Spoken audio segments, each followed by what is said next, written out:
ఈయన వచ్చినటువంటి 26/6/2019 GORT number 133 33 లక్షలతో హెలిప్యాడ్, ఫెన్సింగ్, అప్రోచ్ రోడ్ నిర్మాణం కోసం జీవో ఇష్యూ చేశారు.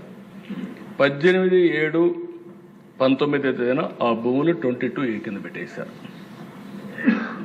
ఇప్పుడు 8.14 ఎకరాల్లో హెలిప్యాడ్ పెట్టేశారు.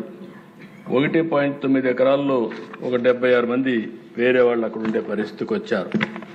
అంటే ఎందుకు ఈ మాట చెప్పారంటే అధ్యక్ష, మదనపల్లిలో ఒక RDO ఆఫీసులో రికార్డ్స్ తగలబడ్డాయి.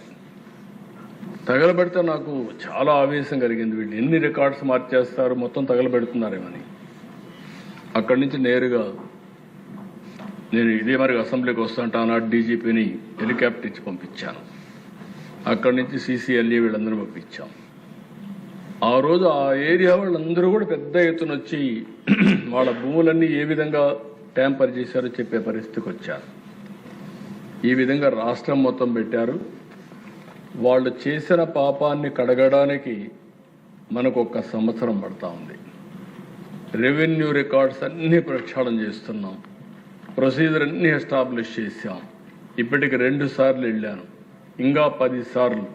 2026 పూర్తిగా ప్రక్షాళన చేసి మళ్ళీ రాజముద్రతో వాళ్ళ యొక్క సర్వే రాళ్ల పైన కూడా ఇది లేకుండా QR కోడ్ అండ్ ఆల్సో ఇంకో పక్కన బ్లాక్ చైన్ టెక్నాలజీ పెట్టి ఎవ్వడు కూడా ట్యాంపర్ చేయకుండా ప్రతి ఒక్కరి భూమికి భద్రత ఇచ్చే బాధ్యత ఈ ప్రభుత్వం తీసుకుంటామని చెప్పి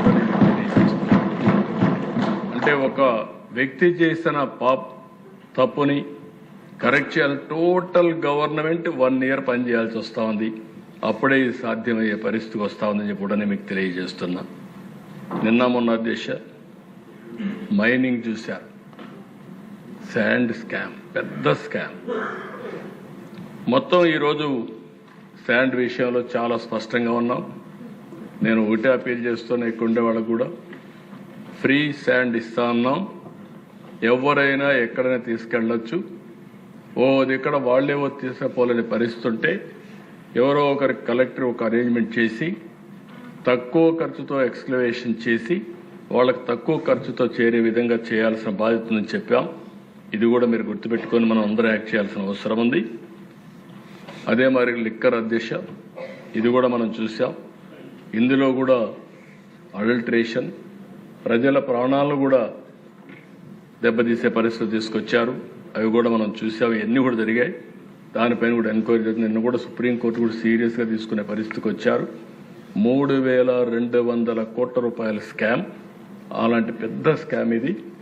అంటే ప్రజలు ఆరోగ్యం లెక్క పెట్టుకోకుండా అనేక విధాలుగా లూటీ చేసే పరిస్థితికి వచ్చారు. ఈరోజు మళ్ళీ చెప్తున్నా, హోలోగ్రామ్ పెట్టడం కానీ, QR కోడ్ పెట్టడం కానీ, బ్యాచ్ని ఎస్టాబ్లిష్ చేయడం కానీ, ఎవడైనా సరే ఎక్కడైనా సరే ఇలిసిట్ లెక్కర్ వస్తే మాత్రం అదే వాళ్ళకి చివరి రోజు అవుతుంది. ఈ ప్రభుత్వం చాలా డిటర్మెంట్గా ముందుకు పోతున్నామని చెప్పి కూడా మీ అందరికీ హామీ ఇస్తున్నాం. ఒక పక్క యాక్షనే కాదు, భవిష్యత్తులో ఎక్కడా ఒక తగులు జరగకుండా చేస్తామని కూడా మీ అందరికీ హామీ ఇస్తున్నా. ఇంకో పక్కన అధ్యక్ష, ఈరోజు లా అండ్ ఆర్డర్, నేను చాలా లా అండ్ ఆర్డర్ సమస్యలు చూశాను అధ్యక్ష. ఈ హౌస్లో అందరికంటే నేనే పెద్ద బాధితుని కూడా అధ్యక్ష. ఒక సిద్ధాంతపరంగా పనిచేశాను. తీవ్రవాద సమస్య నాకెందుకు అనుకోలేదు. రాష్ట్రానికి అవరోధం అవుతుంది, అభివృద్ధికి అడ్డంకి అవుతుందనే ఉద్దేశంతో మీరు చేసే సిద్ధాంతం తప్పని ఆ రోజు చెప్పాను. దానివల్ల వాళ్ళందరూ నా మీద విరుచుకుపడే పరిస్థితి వచ్చి 2023 సాక్షాత్ వెంకటేశ్వర స్వామికి ప్రభుత్వ తరపున లాంఛనాలు ఇచ్చేదని పోతా ఉంటే బ్రహ్మోత్సవ సందర్భంగా నా మీదనే దాడి జరిగే పరిస్థితి వచ్చింది. కానీ నేను ఈరోజు ఇక్కడ ఉన్నానంటే నాకు ఒక పునర్జన్మ, ఆ జన్మనిచ్చింది సాక్షాత్ వెంకటేశ్వర స్వామి అని చెప్పుకుంటే అదే మాదిరిగా రాయలసీమలో ఫ్యాక్షన్స్, ఈరోజు ఫ్యాక్షన్స్ లేవు. ఒకప్పుడు రాయలసీమలో ఆ ఫ్యాక్షన్స్ మీద ఎన్నో సినిమాలు తీశారు.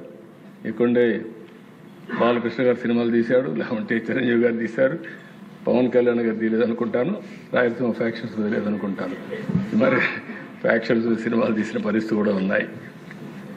ఈరోజు రాయలసీమలో ఫ్యాక్షన్స్ లేవు.